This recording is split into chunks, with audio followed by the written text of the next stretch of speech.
exactement. C'est bien une déclaration écrite suite au rejet par le Conseil constitutionnel de certains articles du nouveau règlement intérieur de l'Assemblée nationale.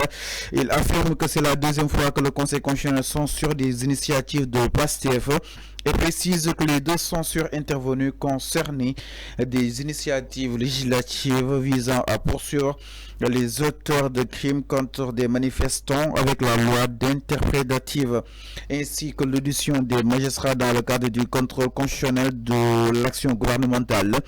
Les députés passifs ont fait leur travail,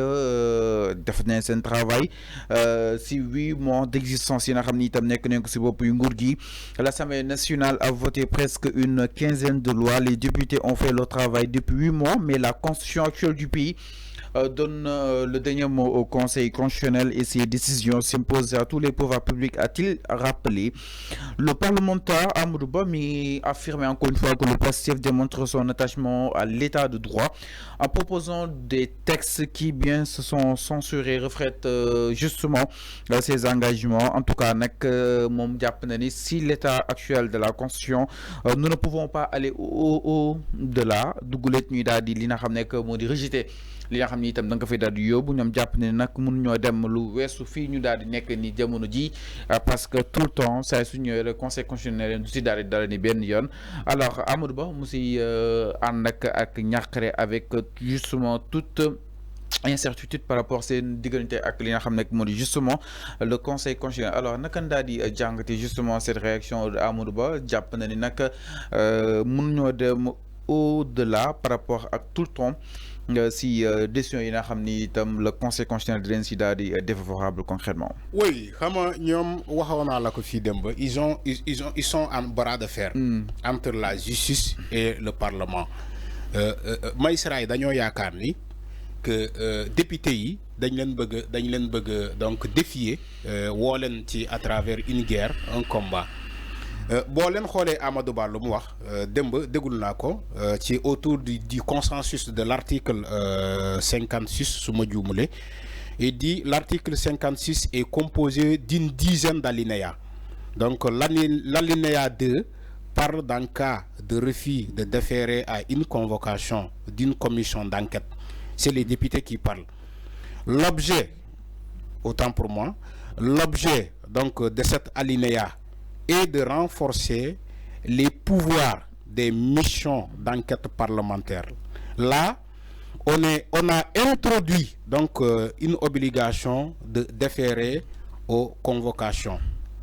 Des missions d'enquête dans cet alinéa 2 toujours, cet alinéa prévoyant donc la possibilité de recourir à la force armée en cas de refus donc de déférer à la convocation.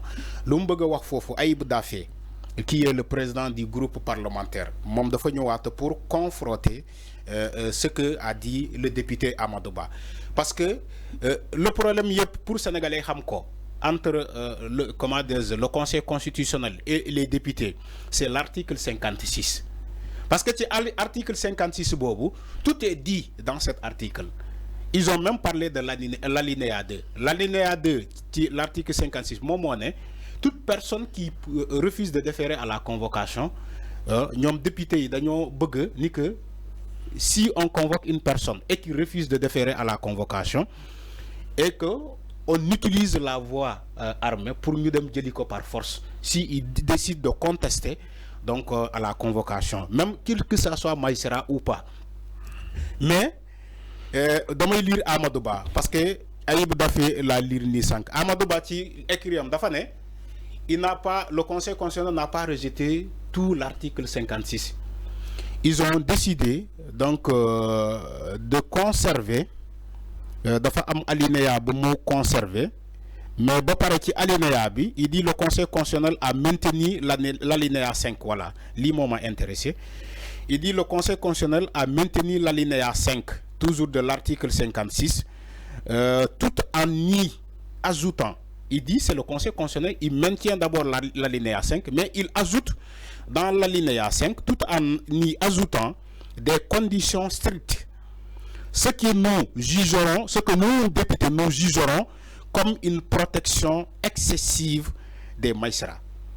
tu vois la guerre maintenant. Ils ont déclaré déjà la guerre. Les magistrats, pour nous, les députés les ont déclaré la guerre. Quand le Conseil constitutionnel, le Conseil constitutionnel qui est constitué de magistrats, de 7 sages, c'est aussi l'article 56 que les députés ont voulu adopter à l'Assemblée nationale, l'alinéa 2 et l'alinéa, donc je crois 5, visent les magistrats. Il dit que les magistrats, désormais, nous députés, nous bëgg pour nous pour nous convoquer magistrats di len déglu à l'Assemblée nationale. Magistrats lolu bëgguñu ko déggé noonu. Mota quand ils ont amené la requête au niveau du Conseil constitutionnel, ñu ne Conseil constitutionnel yow yaay jugé. Magistrats dañoo taxaw def blocus. Ñu ne Conseil constitutionnel. Vous qui êtes des magistrats, si vous décidez d'adopter ce que les députés veulent, cela veut dire que vous êtes en train de livrer vous-même parce que vous êtes des magistrats. Vous êtes en train de livrer les magistrats aux députés. Même les députés l'ont dit. Quand Aïb Dafé il dit qu'ils ont rejeté toutes les alinéas, sauf l'alinéa 5. Mais alinéa 5, bobo, le Conseil constitutionnel doit maintenir, doit ajouter un élément pour protéger les magistrats. Donc, le Conseil constitutionnel a ajouté des éléments et députés depuis l'Assemblée nationale. Le Conseil constitutionnel a ajouté des éléments pour protéger encore une fois les magistrats. Tu vois comment le jeu est en train de faire. Le Conseil constitutionnel ne veut pas prendre l'engagement d'adopter ce que les députés veulent faire à l'Assemblée nationale. Il dit d'accord, vous voulez qu'on adopte maintenant l'article 56. D'accord, moi le Conseil constitutionnel, je ne suis pas d'accord avec alinéa 1, je ne suis pas d'accord avec alinéa 2, je ne suis pas d'accord avec alinéa 3, je ne suis pas d'accord avec alinéa 4, mais par contre, moi le Conseil constitutionnel, je suis d'accord avec alinéa 5. Mais qui alinéa 5 bobu, dama bëgg modifier ko pour que li ngeen bëggoon ci alinéa 5 bobu contre les magistrats bu ci am. Donc man damay taftal quelques éléments pour que magistrats yi ñu mën leen protéger ci alinéa 5 bobu, mais man paré na pour adopter alinéa 5 bobu. C'est ce que le Conseil constitutionnel a fait hier. Donc en adoptant l'alinéa 5 de l'article 56, mais en y ajoutant des éléments de base pour protéger les magistrats. Alors exactement par rapport à li nga xam nekk justement wàllu wi en tout cas les réactions ba tey ñii daal di continuer ñoom Amadou Ba ak ñoom Ayib Daffé et autres jàpp nañ instant bi mënuñoo dem au-delà parce que dugguleet ñuy daal di li nga xam nekk daal débuté force li nga xam nekk justement conseil constitutionnel. Donc nag lépp lu si mën a am rek ñoom jàpp nañ que ni le conseil constitutionnel dafay war a nekk aussi li nga xam nekk askan wi parce que aussi pas mal de choses jamono ji mi ngi xewani aussi nak est-ce que duñ dem ci ay réformes mu nek autant de questions yo xamni itam posé nañ ko allant dans sens jëm ci li nga xam nekk modi constitution bi di rappel aussi les sages dont daal di acté li nga xamni itam mi ngi ci constitution bi peut-être aujourd'hui leen leen war a mën a def peut-être indi ay réformes laata ñu daal di war a mën a dëppoo ak li nga xam nekk modi bëgg-bëgg askan wi mais constitution bi fi nekkoon rek peut-être askan wi ñoo ko rëddoon